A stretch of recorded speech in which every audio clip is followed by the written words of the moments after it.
Assalamualaikum warahmatullahi wabarakatuh. Nama saya Bilgis Namur Kusuma dengan NIM 128246067. Di sini saya akan menjelaskan tentang eh, makalah kelompok saya yaitu perubahan tata guna lahan dan dampaknya terhadap pola hidrologi wilayah Jatinangor, Sumedang. Latar belakang. Perubahan tata guna lahan di Jatinangor, Sumedang menjadi isu penting akibat pesatnya pembangunan dan urbanisasi yang mengubah hutan menjadi permukiman atau lahan pertanian intensif. Perubahan ini berdampak nyata pada lingkungan, terutama pola hidrologi seperti aliran permukaan, infiltrasi, dan debit sungai. Kajian ini menyoroti keterkaitan perubahan lahan dan dinamika hidrologi, termasuk curah hujan, evapotranspirasi, dan limpasan. Pemahaman ini penting untuk merumuskan strategi pengelolaan wilayah yang berkelanjutan dan meningkatkan ketahanan terhadap perubahan lingkungan. Kemudian, rumusan masalah yang pertama, bagaimana perubahan tata guna lahan yang terjadi di wilayah Jatinangor dalam kurun waktu tertentu.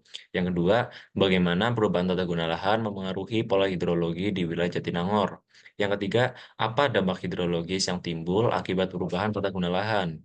Yang keempat, bagaimana pengelolaan tata guna lahan yang tepat guna meminimalkan dampak terhadap sistem hidrologi namun tetap fungsional. Kemudian, kami menulis makalah ini memiliki tujuan. Yang pertama, identifikasi dan pemetaan perubahan lahan Jatinangor, pengaruh perubahan lahan terhadap hidrologi Jatinangor, evaluasi dampak hidrologis perubahan lahan Jatinangor, solusi tata guna lahan berkelanjutan wilayah terdampak. Hipotesis. Hipotesis kami yang pertama, perubahan signifikan tata guna lahan ditandai peningkatan lahan terbangun dan penurunan lahan hijau. Yang kedua, perubahan lahan disebabkan limpasan meningkat,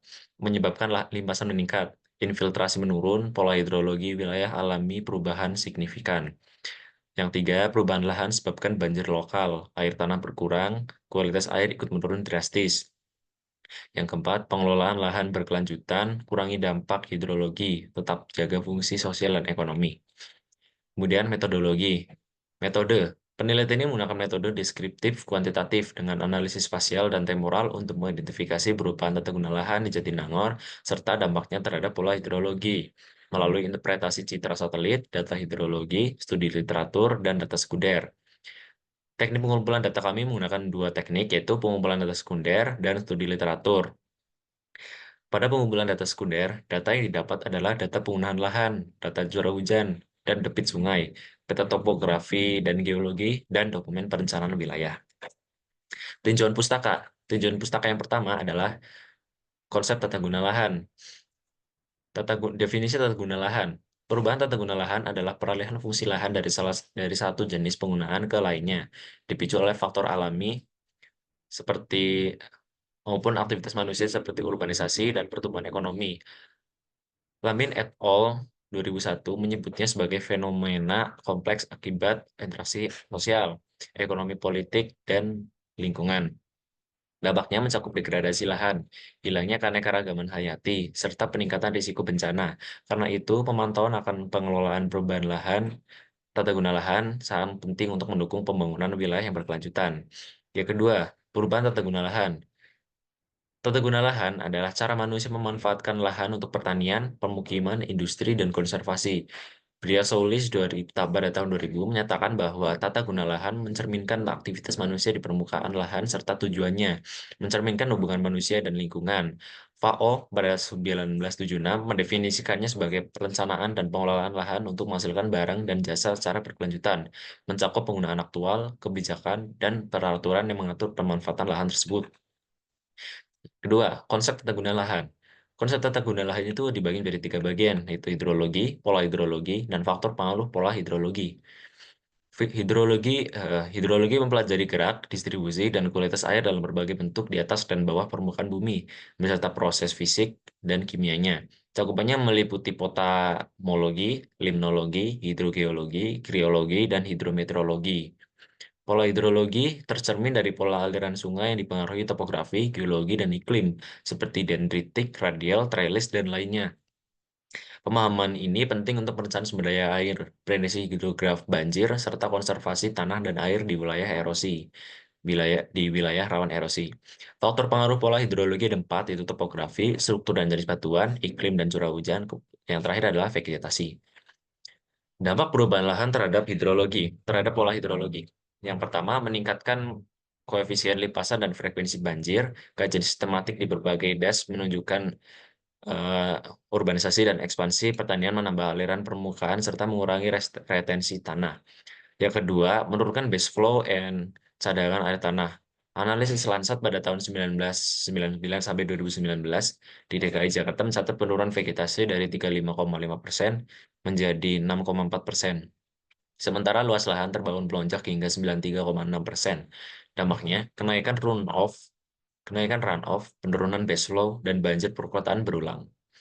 Yang ketiga, memicu ketidakseimbangan hidrologi hulu dan hilir.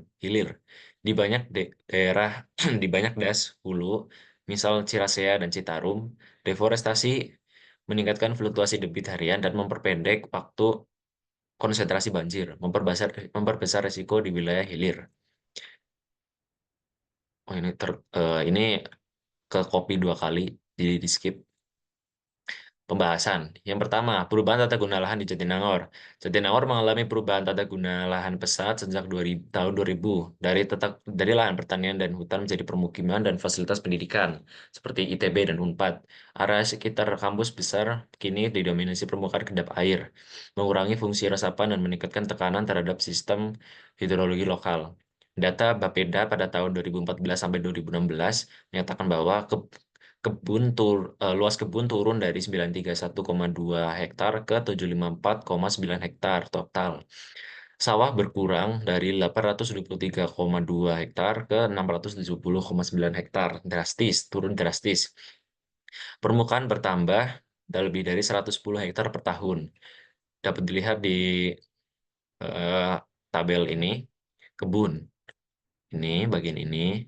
Jadi, datanya adalah data turun, sawah juga luas daerahnya turun, kemudian permukiman juga turun, meningkat, industri juga meningkat, sarana sarana juga meningkat, dan jalan juga meningkat. Oke, next. Pembahasan yang kedua, perubahan pola hidrologi di Jatinangor. Jatinangor mengalami alih fungsi lahan signifikan sejak tahun 2000, dari hutan dan pertanian menjadi permukiman dan fasilitas pendidikan. Citra satelit tunjukkan peningkatan area terbangun, mengurangi resapan air. Data 2014 sampai 2016 mencatat kebun turun 932 ke 794,9 hektar. Dan yang lainnya. Konversi lahan menyebabkan limpasan meningkat, debit sungai naik tiba-tiba. Infiltrasi air tanah menurun secara signifikan. Base flow sungai turun saat musim kemarau. Sedimentasi naik akibat limpasan tanpa vegetasi. Pembahasan yang ketiga adalah dampak hidrologis akibat perubahan lahan di Jatinangor. Perubahan tata guna lahan di Jatinangor pada 2014 sampai 2016 menunjukkan konversi besar-besaran dari lahan non terbangun menjadi terbangun. Kebun menurun dari 931,2 menjadi 764 hektar. Sebaliknya, lahan permukiman, industri, dan jalan bertambah lebih dari 110 hektar per tahun. Permukaan kedap air akibat pembangunan meningkatkan limpasan dan menurunkan infiltrasi, memicu debit sungai yang tinggi secara tiba-tiba saat hujan deras. Data curah hujan menunjukkan potensi limpasan besar di bulan basah seperti Desember dan Oktober, serta resiko defisit air tanah saat kemarau. Perubahan ini memperburuk kestabilan hidrologi, fluktuasi debit meningkat, base flow menurun, dan banjir musiman makin sering. Kondisi ini menutup pengelolaan tata guna lahan yang berwawasan hidrologis. Kemudian pembahasan yang keempat adalah implikasi dan rekomendasi. Perubahan tata guna lahan di Jatinangor berdampak besar pada sistem hidrologi, meningkatkan risiko banjir, kekeringan, dan penurunan kualitas hidup. Laju pembangunan tanpa perencanaan mengurangi zona resapan, mempercepat limpasan, dan menurunkan cadangan air tanah. Infrastruktur drainase yang ada belum mampu mengatasi curah hujan ekstrim. Kami merekomendasikan kebijakan seperti revisi RT RW Sumedang dengan memperhatikan konversi hidrologi dan ruang terbuka hijau. Yang kedua, penerapan infrastruktur hijau seperti sumur resapan dan taman hujan. Yang ketiga, penetapan zona lindung sempadan sungai dan lahan produktif. Yang keempat, monitoring dan pemodelan hidrologi berbasis citra satelit dan data iklim.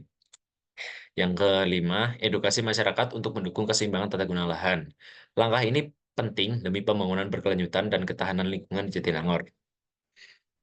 Kemudian, kami menyimpulkan bahwa perubahan tata guna lahan di Jatinangor meningkatkan lahan terbangun, mengurangi resapan dan memperbesar limpasan. Akibatnya, debit sungai jadi ekstrim, pace flow menurun, dan risiko banjir meningkat. Menuntut perencanaan lahan berbasis hidrologi berkelanjutan. Kami juga mempunyai saran agar dilakukan. Yang pertama, revisi RTW dengan zonasi resapan minimum dan sepadan sungai. Terapkan infrastruktur hijau, sumber resapan, bioswale, taman hujan. Yang ketiga, tetapkan koridor hijau dan zona buffer di sepanjang sungai. Kembangkan memantau hidrologi berbasis satelit dan stasiun cuaca. Edukasi dan libatkan masyarakat dalam konservasi dan praktik ramah hidrologi. Terima kasih. Sekian, terima kasih.